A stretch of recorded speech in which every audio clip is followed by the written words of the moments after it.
When you dedicate 2 decades of your life to building something, you expect a little respect, or at least a basic understanding of your worth. Instead, I stood in the corridor of our main building, watching a man in a tailored suit scroll through his phone like he owned the entire company. His name was Julian Vance, the 38-year-old son-in-law of our corporate owner. He had married into the business 8 months ago, and now he was stepping in to run it with the effortless arrogance of someone who had never been told no in his life. My name is Sarah Vance, and I had been with Apex Biolabs for 19 years, starting back when I was a hungry 22-year-old junior formulation specialist. 19 years sounds like a lifetime to an outsider, but when you love the work, a decade feels like a single afternoon. I had weathered 4 corporate restructures, survived a near bankruptcy, and pulled us through a devastating regulatory audit that almost cost us our operating license.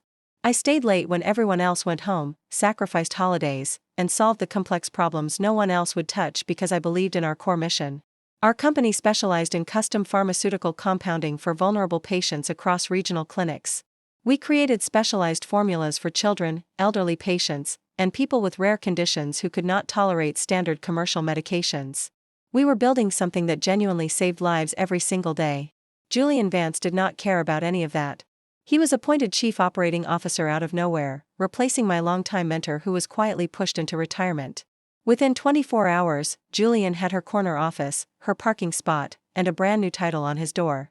When I asked Human Resources about the internal selection process for the position, the manager stared at her monitor and claimed the role was filled internally. I pointed out that Julian had zero experience in medical manufacturing, to which she calmly replied that he possessed a background in luxury hotel management. I waited for her to laugh, but her face remained completely blank. It became immediately clear that the old rules of competence and dedication no longer mattered in this building. During his very first staff address in April, Julian stood at the podium and declared that our company had been trapped in a lazy, fixed mindset.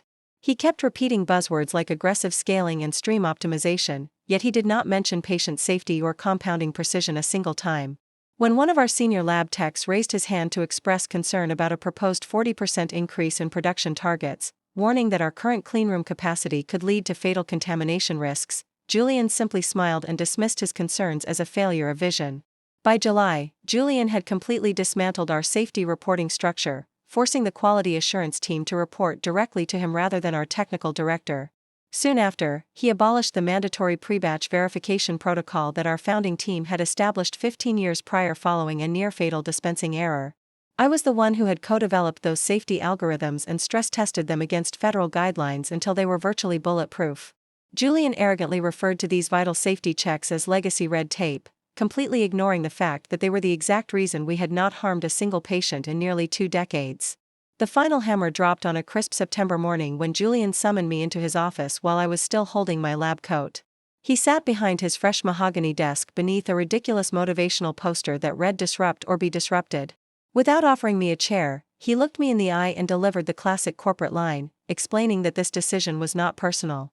He announced a structural realignment, claiming my role as principal chemist was being disestablished to fit their new operational model. He slid an envelope across the desk containing my final severance details and casually suggested I collect my belongings before noon. I stood there, looking at a man who had zero understanding of the 19 years of sweat equity I had poured into those laboratory walls. Instead of begging or making a scene, I looked him dead in the eye and asked if he had bothered to review the original intellectual property provisions attached to my initial contract. He just gave me a patronizing smirk, assured me that legal had everything under control, and wished me luck on my future endeavors. I quietly packed my desk into a single cardboard box, said a tearful goodbye to my loyal lab crew, and walked out of the facility at 10:48 in the morning. What Julian failed to realize, and what I chose not to explain to him in that moment, was a crucial piece of history dating back to 2005. Before I ever stepped foot inside Apex Biolabs, I had personally developed and patented a groundbreaking multi-compound stability testing methodology under my maiden name, Sarah Lawson.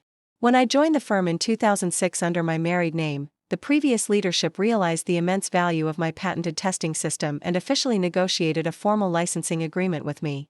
That agreement granted the company the right to integrate my proprietary formulas into their core operations, and it had been renewed every few years since. The current licensing agreement was set to expire in December, exactly 4 months after Julian decided to throw me out of the building. Instead of lashing out, I went home, brewed a cup of tea, and contacted my original patent attorney to review the documentation. My lawyer confirmed that the company was operating on a temporary license that was about to expire, and they had just fired the sole owner of the underlying intellectual property.